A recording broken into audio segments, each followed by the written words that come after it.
Hi, everyone. Welcome to Workplace Weirdness, the non-HR HR podcast where we dive into the strangest office situations and most awkward workplace dramas.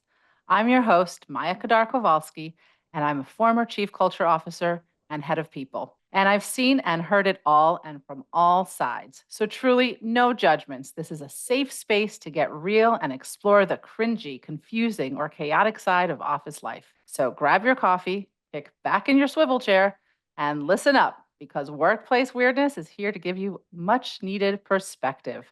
Here's to making the workday a little bit stranger and a whole lot more fun. So, we've got a lot to get to today. We have questions about the scourge of favoritism, election year politics in the office, and the age old question, what's in a name? But first, our friend of Workplace Weirdness today is John Staines. John leads DHR's Global Human Resources practice, and he's the managing partner of DHR's Los Angeles office. John has 35 years of experience in Fortune 500 companies, private business, and startups, and he moved to executive search 5 years ago. He places special emphasis on organizational effectiveness, DEI and B, culture, and employee inspiration. John's also a legendary mentor who, in a recent personality profile, was described as a merchant innovator who brings the love to every situation. So, welcome, John. It's so nice to have you. We're really delighted to have you on with us here at Workplace Weirdness. How is your week going? It's going great. Thanks, Maya. Thanks for having me. Look forward to having this conversation. Amazing.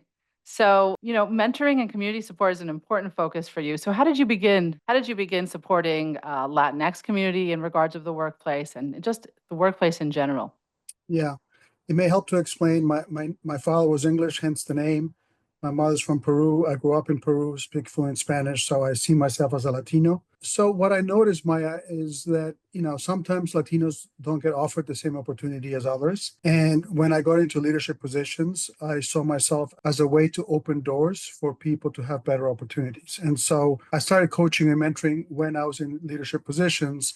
And then when I left the corporate world about 5 years ago, I decided, this is going to be part of my mission. I want to help emerging Latino leaders, mentorship, guidance, just conversation off the record, because sometimes you can't have those conversations in the office, and just be able to help people.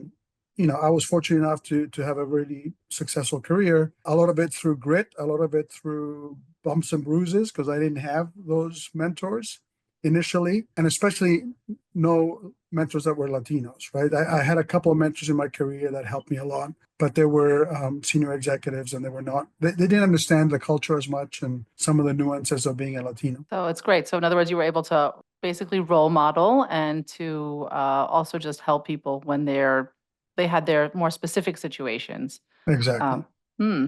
So, do you remember your first job interview situation?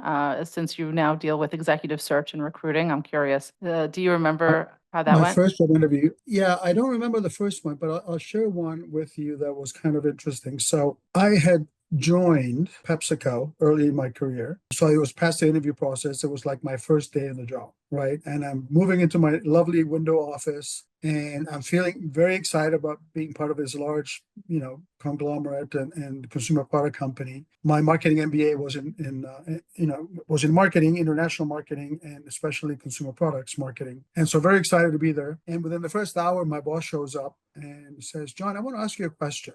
Would you mind being classified as a Hispanic?" Hmm. And my immediate reaction is, well, that's what I am, so no. But after I gave him that answer, I thought to myself, did I just slow down my career? Because if you look at my name, nobody knows I'm Latino, right? Mm-hmm. I was very fortunate. I was there 11 years, had, I think, 8 promotions in 11 years. So it did not slow me down at PepsiCo. PepsiCo is, as you may know, a cutting edge HR academy kind company. And so that wasn't an issue. However, I have come across situations in my career where I was hired as John Staines, and the moment they found out I was Latino, the treatment and expectations changed. Hmm. And like, what do you think they were trying to assess when they asked you that? In other words, was it for quotas or was it for? Oh, strictly numbers, yeah. It was Mhm. strict. The PepsiCo Interesting. question, yeah, it was strictly numbers. So how would you now, let's say, with your experience, advise younger Latino and Hispanic people coming into the workplace when they are interviewed? How would you have them prepare for that kind of a situation? Well, I mean, if your name is Juan Suarez, you can't hide that, right? If you have a mixed family like I do, you have to make a choice. And the choice I made was to be authentic and to be who I am. I'm not smart enough to pretend to be someone I'm not. And so I just want to be transparent. I want to be authentic. And I am Latino. I do speak fluent Spanish. I do associate with the Latino culture. So, what you see is what you get. And therefore, that's why I said yes. But you have to be comfortable with your choice, Right. right? And, And you and have to, maybe lean into it. I mean, on some level, you want to, like you said, you want to be authentic and you have advantages, I think, that you bring when yeah, you come from a diverse background or, a multinational background like yeah, yourself as well. yeah. I So, mean, obviously, I was in a very safe company, so that didn't affect me. And there may be situations where you may not be in such a safe place, and so you may want to think about how do you position yourself. right. Because I have seen situations where people just don't get the same opportunities Hmm. because they're not a certain ethnicity. So what would you tell yourself now? We can take this out of the topic of, coming in, of course, with your identity. But I want to know, what would you do just in general if you're a young person coming into the workplace? How do you advise young people to sort of prepare for that first job interview? Yeah, no, it's a great question. So, what I always tell people, and it doesn't matter if you're Latino or not, is be yourself, right? You got to Hmm. be comfortable with who you are. We have evolved the workplace a lot in the last 40 years. And so a lot of companies now embrace diversity, embrace different styles of leadership, embrace different backgrounds. The cutting edge companies think about it, diverse thinking is an asset to the organization. Diverse experiences bring different perspectives. And so, but again, you got to be comfortable with who you are, right? And that's the hardest part for young professionals.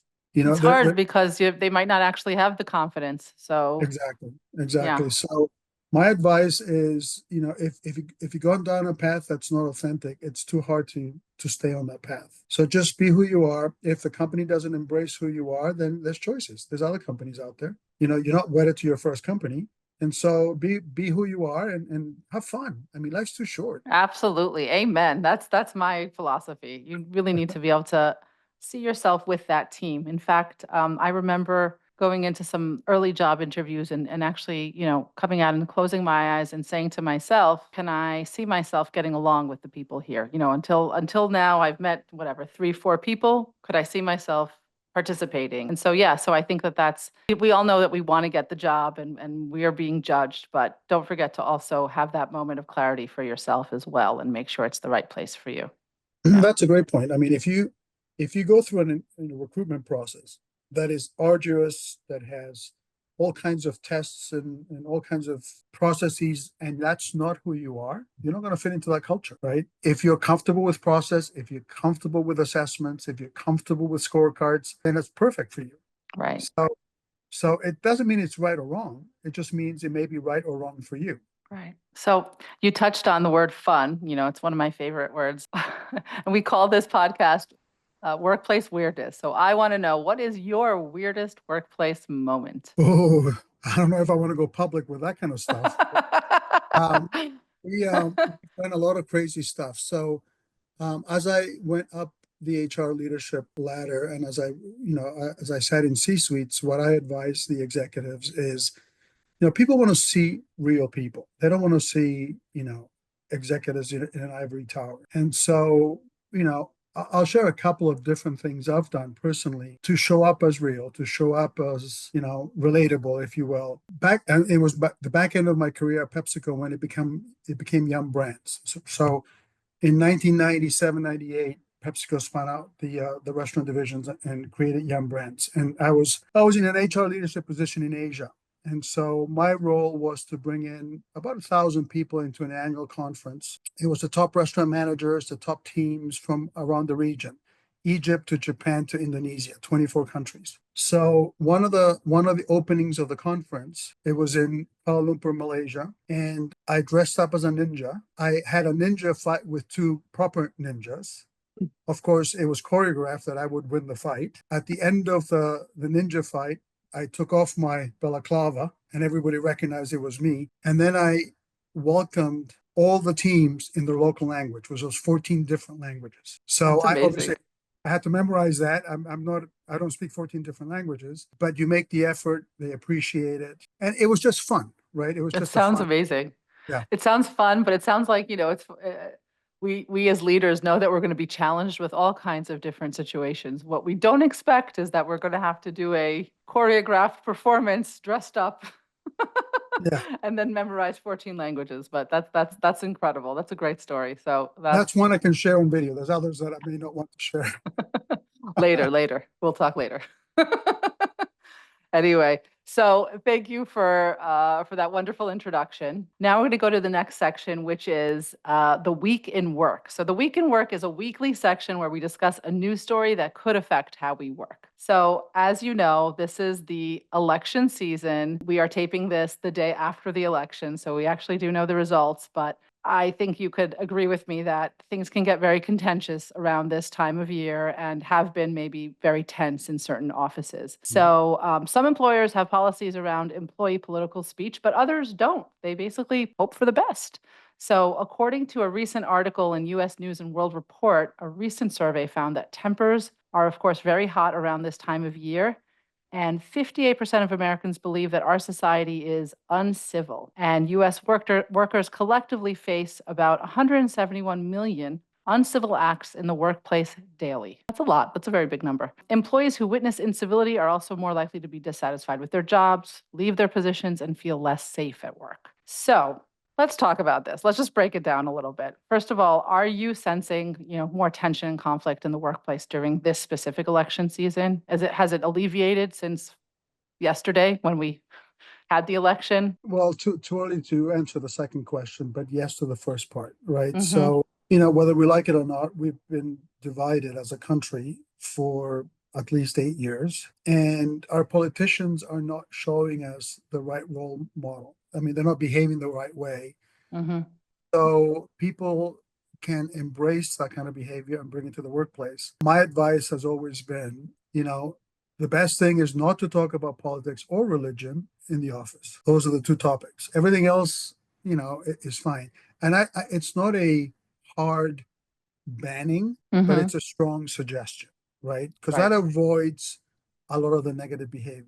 But for years and years, and having been in HR, I should write a book on all the things that I've seen for 35 years. But you know, sexual harassment is a big one. There's a lot of topics that show up as harassment, and people will always be people, right? And so some people find certain topics to be funny, others are quite offended by the same topic, and so you don't want to create a dull culture, but on the other hand, you want to create a proper culture, right? You want a culture where everybody feels that they belong. Everybody feels like they can contribute, they can speak up, and it's hard to do that when you have a divided country. Absolutely. And then also the safety issue, I think, was also an underscoring thing. So in other words, we're talking not just about actual physical safety, but psychological safety in general obviously increases when people Well, don't feel having like they having have that. yeah, having grown up in Content. HR, I mean, I don't know if you remember, but there were several shootings of HR leaders Mm, in the workplace because they didn't agree with whatever decision the leadership team made, right? And so I remember one, I think it was in the early 90s. I was an HR manager at Frito-Lay plant, and this thing happened, and it wasn't that far distance from my location. And I worried for a long time when I was, going into the office because it was a, blue collar workforce. It was a manufacturing facility, logistics facility, and R&D facility. You worry, right? hmm That somebody is not going to like a decision that somebody made, and typically they take out the HR person. Right. So yeah, I mean that's a valid point. Even during this election, there were two assassination attempts. Absolutely. Yeah. I don't understand the thinking. We're human beings. We can work through differences. There's no room for that kind of behavior in the workplace. or in the political space. Do you think there's a way, though, to build into a culture, a way to have those kinds of contentious conversations? I think if you set the right example as leaders, right? If you can have open conversations that are civil, people will look up and follow the leadership. Similarly, if you have leaders that are sarcastic and cynical and inappropriately use humor to address certain situations, then employees are going to follow the lead. And so that creates a very negative culture. So I don't know if you remember many years ago, there was the shadow of the leader concept, and people were, you thought about, okay, what shadow are you casting as a leader? Mm. Right. And so when you think about that, and if you behave in a way that creates an inclusive and positive culture, people are going to emulate that. If you behave differently, then people are going to follow that as well. Yeah. Was there a time where people could be more forthcoming in the office? Yeah, I think the pendulum has swung, right? So look, when I first started my career 40 years ago, there was a lot of inappropriate comments made in the office, and people saw them as jokes and moved on. As things got highlighted more and more, a lot of these things were brought up to HR, brought up to leadership as inappropriate, and things escalate. I think the pendulum has gone so far that people are scared of saying anything, right? And so, how do you create an open culture? How do you create innovation? How do you create, new products when you don't feel like you can contribute openly because somebody's watching, and you may say something slightly inappropriate, and you're going to get penalized for it. So, I mean, at the end of the day, common sense wins, but unfortunately, a lot of the reasons we have these issues is because common sense is scarce in some cases. Yeah. So, I mean, this might be a bit of a reach, but is there any political topic that can legitimately sort of be brought up in the workplace, or is it definitely a don't touch it? No, I think it's appropriate to have conversations. I mean, let's have an example, right? So I don't see any reason why you couldn't have a conversation. If candidate A wins, the economy is going to go this way. If candidate B wins, the economy potentially go a different way. Those are facts, right? Facts based on Hmm. history, facts based on political positions or economic positions, etc. It's when you start judging people's comments that you get in Right. trouble, right? So And if the and by the way, just to go back to that factual kind of presentation, I mean, it can literally affect business. So essentially, if you can't even have that as a business conversation, then you're hurting yourself from the Yeah, business sense. absolutely. I mean, I was in a CHRO role for a consumer product company during the first Trump presidency, and we were impacted quite significantly by some of the tariffs in China. Right? You have to have that conversation. What's the Hmm. what's the plan now? If we can't measure, I mean, if we can't compete on cost now with our products coming out of China because of the tariffs, what are we going to do? It's not a political discussion; it's a business discussion. Do we change supply chain to go from Vietnam or Thailand or Indonesia instead of China? That's probably a good thing. Do we diversify? We shouldn't put all our eggs in one basket. That's an important conversation. It's when people start judging, and making cynical comments that everybody gets in trouble. And the other piece of advice I give people is don't bite. People are going to say things, shame on them for saying it, but shame on you if you bite. Right. If you take the bait. If you take the bait, don't react, right? Because that's what escalates the issue. I'll give you a personal example, and at the risk of personally embarrassing my family. When I was 15 years old, we lived in Indonesia. And as an internship, I was working in the Spanish embassy, putting together economic reports on different industries in Indonesia because Spain wanted to invest in Indonesia. And so, through all that community, I guess, my family got invited to a reception at the Argentinian ambassador's house. And it was during the time when England and Argentina were fighting over the Falkland War, the Falkland Hmm. Islands. And so we come into the Argentinian embassy. We're shaking hands with the ambassador, his wife, and everybody else. And I think the ambassador asked my dad, "What do you think of this Falkland War?" Which, I mean, that he should have asked that question of an Englishman, right? But anyway, that question was asked. That was slightly inappropriate. My father's response was, "I don't understand why we would use a cannon to shoot a fly. How does that escalate that conversation, right?" And I just wanted to crawl into a hole. Oh my My gosh. my father was an Englishman. He was blunt as they come. He was black and white, and if you asked him a question, he would answer it, and he would. Right. It was a time when people were not choosing their words necessarily to appease the Yeah, other, but saying it like like they felt it. Yep. And, the ambassador laughed a little bit and then moved on to the next guest. But I was highly embarrassed, and we laughed for many years on, the inappropriateness of that comment. Yeah, that's so funny. Well, I guess, if anything, I bet you probably learned how to be a little bit more diplomatic A after lot after more that diplomatic. situation. Yes. Yes. Yes. And let's just say that wasn't the only fault my father made. So rest his soul. Well, it's nice. It's nice to have a moment anyway to tell stories about those formative experiences. Yeah. Well, wonderful. Thank you so much for all of the insight on the political sort of how to keep your politics separate, but not so separate as they become, as though you can't talk about anything. Because I do think it's important to sometimes have to find that balance within every office culture. So, all right, I think now we're going to go on a quick break. When we Okay. come back, we have questions for you about, we have some listener questions that I'm very, very excited to share with you and get your take on. So, we'll be right back. Amazing. Okay. Welcome back to Workplace Weirdness. I'm here with John Staines, the managing partner of DHR's Global Human Resources, to answer the first of our listener questions today. Are you ready, John? I'm ready. Okay, let's start our listener questions with an annoying yes man. Dear Workplace Weirdness, my boss seems to consistently assign more favorable projects and responsibilities to his yes man. This one particular team member is not even a good worker. He just kisses up to my boss all day long. I have voiced my frustrations with some of my colleagues, and I've sensed a general decline in team morale as well, but no one is willing to go forward.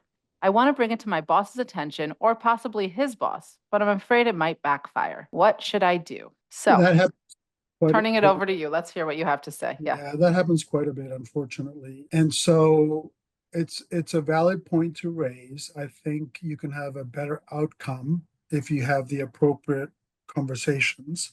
I would not go to your boss's boss first. I would start with your boss, right? I would try to have that conversation, and I would position it in a way that, I'm a hard worker. I've contributed, for 3 years in this team. I would love to get more projects. I see that so and so is getting a lot of the interesting projects. How do I get on that list so I can get projects? So you notice what I did. I didn't talk about why you're giving all your projects to the yes person. I said, I'm a good contributor. I'm engaged. I want to be part of, the team. How do I get some of those projects? So you're addressing the issue without waving the flag, right? That would be my advice to that person. If that does not work and that doesn't happen, and by the way, I'm mentoring somebody right now. She is a senior director of a technology company. She's Italian. She's been in the US 5, 6 years. And we had this conversation last week, this exact conversation last week, where her boss is giving his yes person all the projects, and she's getting very frustrated. And she's a woman. The other guy is a man, and so she's thinking it's not about being Italian; it's more because I'm a woman. And so I gave her the same advice. I said, "Look, don't make it about being a woman. Don't make it about being Italian. Make it about wanting to add value to the projects, and you have the bandwidth and the capacity to contribute. So if that doesn't work, we'll go to Plan B, but at least start with that." Right. And in other words, I think what I hear you saying is this is an observation. This is what's happened. In other words, you're taking a little bit of a view that's distant from it so that you come in sounding a lot more business minded and not like you're just vying for your own credit, but sort of for the good of the business and the good of the Right. organization. Yeah. Right. And quite frankly, your perspective could be wrong. Maybe the other person, maybe they don't push back in public, but maybe they push back in private. You don't know that. You haven't seen it, right? So I wouldn't make the assumption that your observation is 100% correct. But then don't make it about the other person. Make it about you and how you can add value. Agreed, agreed. So my sort of 2 cents on this subject is I think it's very hard to prove favoritism. That's not something that you can ever really go in and prove because, like you said, you don't know what happens at every moment. You have your certain perspective and point of view, and you run the risk of alienating both your boss and your colleague and your boss's boss, for that matter, once you start kind of going with this train of thought and this kind of assertion. So much better to keep the focus on what you can do to be the best employee possible and how you can improve and how, like I think you said this as well, but how you can sort of volunteer for more opportunities within the organization and sort of prove your worth in other ways. Yeah. And it's nice to hear that this is, again, of course, a listener wrote in, but it's nice to hear that there's more people who are struggling with this. So hopefully we're helping many people at once by Yeah. giving them this advice. All right. Well, listener, I hope you can take a deep breath and move forward with positive intent based on what we told you. So now let's do the next listener question. The next listener question is the stuff of quarterly anxiety, the fallout from the peer review. So it goes like this. Maya, I have gotten feedback recently from my boss, and everything is great, but she mentioned that in the peer reviews, I received a negative review stating I am not a cooperative coworker. Although she says that the review is anonymous, I know who the person is. I was working with a coworker on a project and she was doing a really slow job, so I kept pushing her to finish faster to meet our deadline. It was hard for me too, but I rated her well for her reviews. Now that I know that she rated me poorly, I am so mad. I want to change my reviews, but it's too late. I don't even know how I can explain this to my boss because when I tried to bring it up, she claims that it was anonymous, so she can't reveal who it was that rated me poorly. I have been avoiding this coworker bitch since then. Should I confront her? Sorry, guys. I forgot to mention that we are PG-13 here. Absolutely not. Yeah, Because again, it goes back to the conversation we just had. right. You are making a very dangerous assumption that you know who the person is. You may be right, you may not be right, right? And so you can focus on the glass half empty, or you can focus on how do I add more value? How do I contribute? How do I, show my manager, my boss, that I am a collaborative employee? And so I would focus again on the positives of your relationship and your contribution to the business. I wouldn't focus on the negative, and I wouldn't focus on making an assumption that one of the peers gave you that feedback. It could be somebody else, and you just don't know. Exactly. I completely agree because we have a limited worldview. We don't always see every person out there. Also, think about, let's say she thinks it's whatever, Susie that made this assertion and she's being mean back to this person and sort of, and then later on, if she finds out it was completely a different person. I mean, there's almost no good way to go forward, right? Yeah. You kind of need to take a deep breath, move forward, understand that you had a point, a ding neck, on your name in this particular instance, but that you can only improve yourself by actually just being a considerate coworker and trying harder. And I don't think that there's a place for like the revenge. I mean, in the office, as far as rating one person one way or rating person the other way. I mean, again, every culture is different, but I guess now the lesson was learned that next time she will rate more transparently, more honestly, I guess, Yeah. instead of feeling that it was a tit for tat sort of situation, perhaps. I don't Right, know. right. I mean, I guess what I would add to that is she took the high road by giving the peer a stronger review than she should have. Right. Take the high road again, because now you don't have a choice. You already went that way first. Just, assumption of positive intent, right? So just assume that things are going to work out. Show your contribution, show your value. Don't focus on the negative, focus on the positive. Absolutely. And you're right. You can't, if you keep taking the high road, you will more often do well in life. Yes. Yes. So if the negativity of a confrontation just brings everybody down, Yeah. essentially. So it doesn't really help at this point. And another thought I had actually, as you were talking about that, about the review process, is, again, not that this person has the ability to change her own company's review structure, but she could decide, or some offices have decided, to make these reviews not anonymous so that it no longer becomes about, like, you need to be able to say to the person the thing that you write about the person. Yeah. So it no That longer becomes a requires, sort of, yeah, yeah, that requires a special culture from a company perspective, it because does that can though. go south very quickly. You I have to have have, the right culture and the right openness and the right people, and yes, to do you're that. absolutely right. And that's why I think most people have not embraced it. But I did have a colleague who worked with me in the people team who would always sign his anonymous reviews because he very much believed in transparency. And he said, if I can't say it and put my name next to it, then I shouldn't say it. So I Yeah. thought that was That's very, a good that's a very, good way to think about it. It's very Yeah. good. And it kind of ties back to even, our conversation before about the politics. In other words, sometimes more people, I guess, should just be who they are and be Yeah. authentic and not sort of be one thing to their professional colleagues and then another thing somewhere else. In other words, a little bit about finding that balance and being that authentic person. So that's interesting. And I guess I'm trying to look back on this question to see if there's anything else that we missed, but it looks like we got everything. And I'm sorry that this person, feels this anger, I think, more than anything else, that they sort of feel disappointed at themselves more than anything for not understanding that the work culture was maybe a little bit more critical or more harsh. And so I think it's just a lesson. In everybody's career, you have this moment where you kind of have a lesson and you learn more about the culture. And of course, I hope that this listener is able to decide if this is the kind of place they want to stay. If people are really highly critical, if they are stabbing themselves, one another behind the back, then at some point she might have a choice to make. So I guess that's where I end up here. If you have anything else to add, I'd love to hear it. Well, I think that's the right advice. I mean, Yeah. everybody has to decide, is this the right culture for me, right? Can I be myself? Can I add value? Can I contribute? Can I openly discuss? If the answer is no to any of those, you should assess whether you belong in that culture. Right. Yeah. And the only thing that can, I think, keep people in a culture that's not the right fit for them is maybe if they really, really feel a passion for whatever the organization is doing beyond, and then they can possibly become a culture changer in some way, or in other words, Right. somebody who adds into the culture in a way that's helpful for moving it forward and to make it better for everyone. So that's just a thought. But see, you're so inspiring to me, John, that I also I'm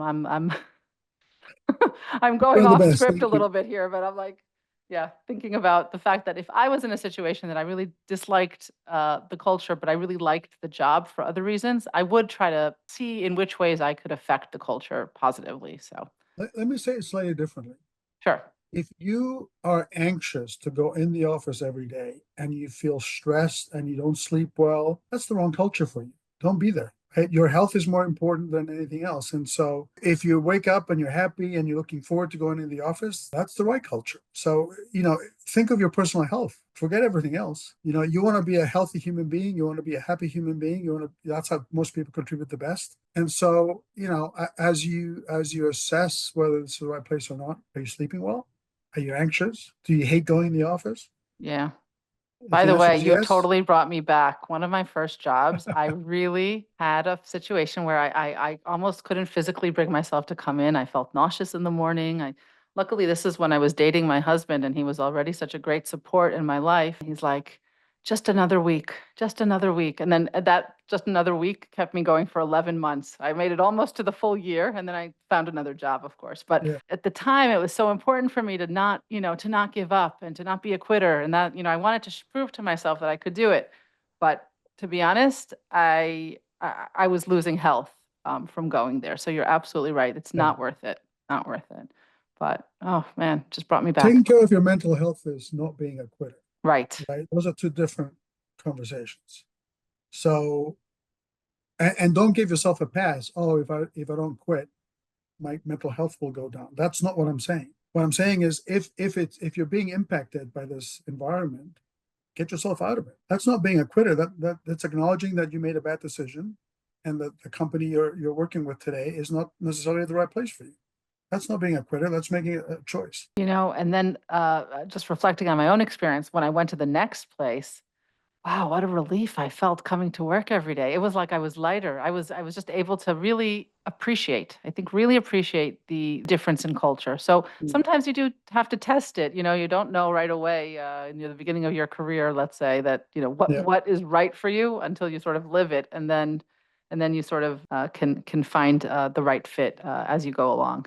So that's wonderful. Very good advice and very, very good distillation of the difference between what you're doing for your mental health and in other words, and what you're doing for yourself and your career. So, okay, well, with that, we just did two serious questions, and then at the end of every episode, we like to do our little mini workplace weirdness, which is a more cringeworthy or embarrassing moment.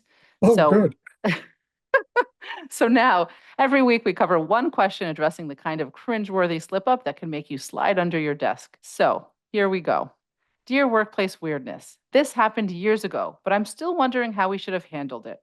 Our organization at large skewed older, more experienced, but there was a new department with younger colleagues. Sometimes there was confusion between two people who might look similar, and eventually an older person started calling a young team member by the wrong name. Because it was somebody very respected in the organization, we kind of let it slide to the point where eventually we adopted that name for this person within the team. It's a little silly, but also borderline. It's not the best feeling to be called by the wrong name, though the person took it very good naturedly. However, if this happened now, it might not be so accepted. So, how should we have handled this? That is hilarious. Yeah. So I have two boys, and when they were in high school, there was one teach there were two girls from Asia, from China, and the professor was or the teacher was calling them the opposite names. I mean, he couldn't figure out who was who, basically. Mm, So this happens. This happens, and this is 5 years ago. This is not a long time ago, like your right. the person that sent the question in. Again, the best advice I can give you is in a nice, positive way, point out to the person that's making the mistake that, hey, my name is actually Michelle and not Susie, and maybe the way to remember me is, I have this crazy hair, or I've got two earrings, or whatever, right? I mean, help the person identify you, but you have to have the right conversation. To go years and to nickname the other person's name, to me seems like a band-aid solution, not wanting to address the real issue on the floor. I would rather have a light, fun, laughing conversation with the manager and say, look, I know we look like twins, but actually we're not. And my name is Susie and her name is Michelle, whatever. Right. So that's how I would handle it. Right. I mean, it's hysterical. The reason why I find this funny is because I definitely think that nowadays this would not fly at all. Everybody is very, very particular, not only about their name, about their origin, about how you pronounce the name. And I think it's important, obviously. I'm not poo-pooing any of that. But I think that I don't think that an office or, I mean, again, there's all kinds of different office cultures out there. But here, I think out of respect for this person, they didn't want to make him feel awkward that he was making this mistake over and over again to the point where they embraced it. But I don't know that nowadays I think that would be accepted. I think you would have to sit this person down and say, listen, this is, I just want to point out to Yeah. you nicely that we are two different people. We and make sure that the onus does not become the job of the person who is being misnamed. The onus is really on the person who is not remembering the names. Right. As hard as that is to hear, they can point out once, twice, but if it starts becoming a thing where they also have to always remind the person, then it starts becoming a different level of sort of stress that this person has to carry with them. Yeah. So, Well, the other um, thing, the other way to think about it is it's going to be an awkward conversation today. But if the person finds out that, gee, I've been calling you the wrong name for 2 years, that's even more awkward, yeah, right?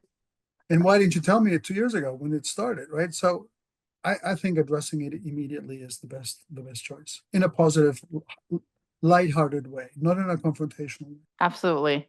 And I think that that's another piece is that people, I think, hopefully are stepping into their authentic selves and are able to understand that, when that's an important piece of your identity to you, then you can, in a non-aggressive way, just make sure that people know how to pronounce it. Like I have a Mhm. daughter who also gets her name mispronounced sometimes, and it actually doesn't bother her. But in case it does, I always tell her, you can always stand on your own 2 feet, and say, say it the right way, say it the way I like to say it. So that's important too. But yeah, so I guess I don't have very much to say to this listener, except for I wish they had handled it differently. We learn from these mistakes, and I do hope that that person went on to have another job where they called her the right name. So I think that's our show, actually, John. That's it. Um, I hope it was painless. It was totally painless. Thank you for having me. It was a blast. You always bring such positive energy to everything you do, Maya. So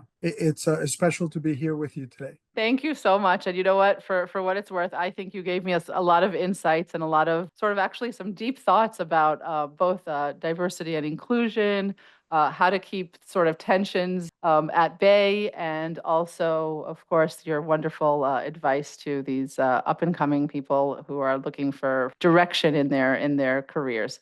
So Thank you again, John Staines, for sharing your expertise and mentoring skills with us today. It has been a true pleasure. We'll be back soon with more workplace weirdness. If you've enjoyed our dive into the strange and funny side of office life, don't forget to subscribe. And if you've got some weirdness in the workplace, drop us an email at workplace-weirdness.com or leave us a voicemail message at speakpipe.com/workplace weirdness. We might feature your question in an upcoming episode. Until next time, this is Maya Kadar Kovalsky reminding you to embrace the quirks and make the most out of the office chaos. In the meantime, keep working and whenever possible, stay weird. Today's show was produced by me, Maya Kadar Kovalsky, and Felicia Wang, and written by Dana Burnell. Thanks to Billy Salibi and the rest of the team at Podify who helped ideate and engineer this episode. Thanks also to John Staines for joining us on today's episode. And thanks to you for listening to Workplace Weirdness. Make sure you're subscribed to the show wherever you listen to podcasts.